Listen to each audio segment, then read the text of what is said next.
Hi hello welcome to current TV news. Janasena party local అనుకుంటేవా, ఈసారి national ఆ రేంజ్లోనే ఉంది పవన్ కళ్యాణ్ గారి ప్లానింగ్ అని చెప్పాలి. అదే ఉందిలే, జనసేన పార్టీ ఆంధ్రప్రదేశ్లో కూటమిలో ఒక భాగమే కదా, అంత పెద్ద ఇంపాక్ట్ ఏం లేదు కదా. కొంతమంది పేటీఎం బ్యాచ్ మాటల్లో చెప్పాలంటే సింగిల్గా రమ్మను చూసుకుందాం అని అంటారు. ఇక్కడ సింగిల్గా వచ్చామా మందితో వచ్చామా అన్నది కాదు, ఒక గొప్ప అచీవ్మెంట్కి అంటే గొప్ప సమాజాన్ని మనం నిర్మించటం కోసం, దేశానికి ముఖ్యంగా ఆంధ్రప్రదేశ్కి మంచి జరగటం కోసం ఎవరినైనా మంచి జరిగేటువంటి వ్యక్తుల్ని కలుపుకొని వెళ్ళటంలో తప్పే లేదు. ఇది రాజశేఖర రెడ్డి గారు చేయలేదా, లేదంటే ఇంకొకళ్ళు చేయలేదా అంటే డెఫినెట్గా అందరూ దాన్ని కలుపుకొని వెళ్ళేటువంటి మనస్తత్వం ఉంటే అలాగే ఉంటుంది. అంతేగాని తండ్రిని అడ్డం పెట్టుకుని మన దగ్గర కొన్ని వేల కోట్లు లేవు కదా సింగిల్గా వచ్చేయటానికి కదా. ఇక్కడ పవన్ కళ్యాణ్ గారు అనేటువంటి ఒక వ్యక్తి చాలా హుందాగల రాజకీయాన్ని చేయడానికి ముఖ్యంగా ఆంధ్రప్రదేశ్ రాజకీయాల్లోకి అడుగుపెట్టారు. మనకు తెలుసు ఆంధ్రప్రదేశ్ ఆయన అడుగుపెట్టేటప్పటికి పరిస్థితి ఏంటి అనేది ప్రత్యేకించి చెప్పాల్సిన అవసరం. కంప్లీట్గా అనాథగా అంధకారంలోకి ఒక కొట్టుమిట్టాడుతూ ఉండేటువంటి ఒక ఆంధ్రప్రదేశ్గా మనం చూడొచ్చు. 2014లో విభజన జరిగిన తర్వాత పరిస్థితి ఏంటి అనేది, ఆ తర్వాత 2019లో ఆయన పోటీ చేశారు, 2 చోట్ల ఓడిపోయినా కూడా ఎలా బలంగా నిలబడి ఇంట్లో ఆడవాళ్ళని, ఇంట్లో వాళ్ళ కుటుంబ సభ్యులను కూడా అత్యంత దారుణంగా తిట్టినా కూడా ఆయన ఎక్కడా కూడా వెనకడుగు వేయకుండా ఒక మంచి హుందాగల రాజకీయాన్ని, నిజాయితీ గల రాజకీయాన్ని ఆయన చేసుకుంటూ వచ్చారు. ఈరోజు ఆ హుందాగల రాజకీయాన్నే మనమే కాదు, కేరళలో ఉండేటువంటి కొంతమంది కూడా పవన్ కళ్యాణ్ గారి భావజాలానికి, ఆయన పార్టీ సిద్ధాంతాలకు ఆకర్షితులయ్యి ఇలా కొంతమంది జనసేన పార్టీలో చేరినటువంటి పరిస్థితి చూడొచ్చు. కేరళలో జనసేన విస్తరణకు సుమాలోచనలు. జనసేన పార్టీ జాతీయ స్థాయిలో ఆదరణ పెరుగుతోంది. శ్రీ పవన్ కళ్యాణ్ గారి భావజాలం భాషలకు, ప్రాంతాలకు అతీతం అని చెప్పి ఎమ్మెల్సీ నాగబాబు గారు అక్కడ తిరువనంతపురంలో జనసేన పార్టీకి సంబంధించి చాలామందిని చేర్చుకున్నటువంటి పరిస్థితి ఇక్కడ చూసుకోవచ్చు. ఇక్కడ అంటే నార్మల్గా చూడండి, పవన్ కళ్యాణ్ గారిని చాలామంది తక్కువ అంచనా వేస్తారు. ఏదో ఆంధ్రప్రదేశ్లో ఇక 21 సీట్లు ఉన్నాయి కదా అని అనుకుంటారు. ఇంత 21 సీట్లే కదా అని అనుకున్నటువంటి వైఎస్ఆర్సీపీ ఈరోజు ఏ పరిస్థితికి వచ్చిందో ప్రత్యేకించి చెప్పాల్సిన అవసరం. తెలంగాణలో కూడా జనసేన పార్టీ చాప కింద నీరులా ముందుకు వెళ్తుంది. కర్ణాటకలో రీసెంట్గా కొంతమంది మాజీ ఎమ్మెల్యేలు, కొంతమంది వ్యాపారవేత్తలు, ఒక మాజీ ఎమ్మెల్యే కూడా కర్ణాటకలో జనసేన పార్టీ తరఫున ఆయన పార్టీలో చేరటం కూడా జరిగింది. ఇక అక్కడ కూడా పోటీ చేస్తారు అనేటువంటి ఆలోచనలు చాలా బలంగానే వినిపిస్తాయి. ఇంకా తమిళనాడు ఎలక్షన్స్లో అయితే పవన్ కళ్యాణ్ గారు ఆయన యాక్చువల్గా ఆయన లేకపోయినా కానీ గతంలో చాలాసార్లు 2019కి ముందే కూడా, అంటే పవన్ కళ్యాణ్ గారు ఈసారి జనసేన పార్టీని అక్కడ కూడా పోటీ చేయాలనేటువంటి అభ్యర్థనలు చాలానే వచ్చాయి. ఆ తర్వాత మీకు ఒడిశా కావచ్చు, మహారాష్ట్రలో రీసెంట్గా జనసేన పార్టీకి సంబంధించి సభ్యత్వ నమోదు కార్యక్రమం దేశవ్యాప్తంగా మహారాష్ట్ర, కర్ణాటక, తమిళనాడు, కేరళ, ఒడిశా ఇలాంటి అనేక రాష్ట్రాల్లో జనసేన పార్టీ సభ్యత్వాలు చేసుకున్నటువంటి పరిస్థితి కనిపించింది. సో అంత బలంగా జనసేన పార్టీ విస్తరిస్తూ వస్తున్నటువంటి పరిస్థితి. అంటే ఈరోజు జనసేన పార్టీ చిన్నగానే కనిపిస్తుండొచ్చు, ఆంధ్రప్రదేశ్లో కూటమిలో భాగమై ఉండొచ్చు, సింగిల్గా రావాలనేటువంటిది కొంతమంది మాట్లాడేటువంటి మాటలు వస్తూ ఉంటాయి. కానీ 10 మందికి మంచి జరగటం కోసం, రాష్ట్రం బాగుపడటం కోసం, అలా మంచి జరగాలని కోరుకునేటువంటి 10 మందిని కలుపుకుని వెళ్ళటం కూడా ఒక మంచి రాజకీయం అనే చెప్పాలి. అలాంటి దాంట్లో పవన్ కళ్యాణ్ గారు పదే సక్సెస్ అవుతూనే ఉన్నారు, అందులో ఎటువంటి సందేహం లేదు.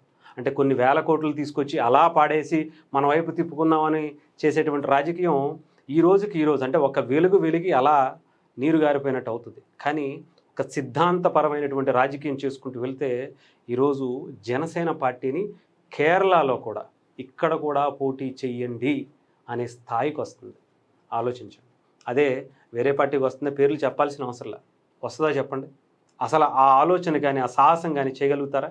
ఇది వాళ్ళు ఏరి కోరి పవన్ కళ్యాణ్ గారి సిద్ధాంతాలని, భావజాలాన్ని ఇక్కడ కూడా ఉంటే బాగుంటుంది అని ఒక కేరళకి సంబంధించి, ఆయన మతం కాదు, ఆయన కులం కాదు, ఆయన ప్రాంతం కాదు, అయినా కూడా భాషలకు, ప్రాంతాలకు అతీతంగా పవన్ కళ్యాణ్ గారిది జాతీయ భావజాలం అని 2014లోనే చెప్పారు. ఆయన సిద్ధాంతాల్లో చాలా బలంగా ముందుకు వెళ్ళేది అదే, జాతీయ భావజాలం కలిగినటువంటి, ప్రాంతీయతను విస్మరించని జాతీయవాదం అని ఆయన 2014లో పెట్టుకున్నటువంటి నినాదం అది. అలాంటి దానికి ఆకర్షితులై ఈరోజు జనసేన పార్టీ కేరళలో కూడా ఈసారి పోటీ చేయాలనుకున్నారు, కానీ ఇప్పుడు వద్దు, దిగితే చాలా బలంగా దిగుతాం, అది కూడా ఏదో నామమాత్రపు పోటీ కాదు, ఒక ఇంపాక్ట్ చూపించేటువంటి మనం అలాంటి పోటీని మనం ఇవ్వాలి అని చెప్పి ఇక్కడ కేరళలో కూడా వస్తున్నటువంటి పరిస్థితి కనిపిస్తుంది. చాలామంది అక్కడ జనసేన పార్టీలో జాయిన్ అయ్యారు.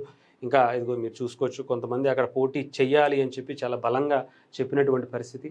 సాధారణంగా మనం అక్కడికి వెళ్ళి ఏదో నామమాత్రపు కొన్ని పార్టీలకు చూసాం, జాతీయ పార్టీలుగా పెట్టేసుకుని అక్కడికి వెళ్ళటం, ఏదో షో చేయాలనేటువంటి ప్రయత్నం జరిగింది తప్ప అక్కడి నుంచి వచ్చేటువంటి వినతుల్నే పవన్ కళ్యాణ్ గారు చాలా జాగ్రత్తగా వేస్తున్నారు.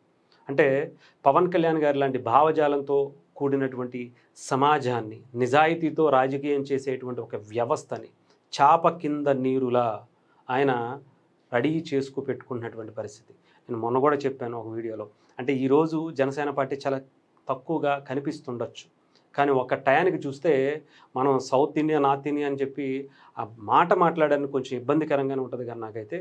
బట్ చెప్తున్నాను కదా, ఒక సౌత్ ఇండియాని ఒక బలమైనటువంటి ఒక రాజకీయ వ్యవస్థగా ముందుండి నడిపించేటువంటి వ్యక్తిగా పవన్ కళ్యాణ్ గారు మారబోతున్నారు. దేశం మొత్తం కూడా ఆయన వైపు, దక్షిణ లేదంటే ఉత్తర భారతం అనేటువంటి తేడా లేకుండా చాలా గొప్పగా ఆయన నాయకత్వాన్ని విస్తరింపజేసుకోవటానికి, అంటే ప్రాంతీయతను విస్మరించినటువంటి జాతీయవాదాన్ని నింపుకున్నటువంటి సమాజాన్ని ఆయన తయారు చేసుకుంటున్నారు.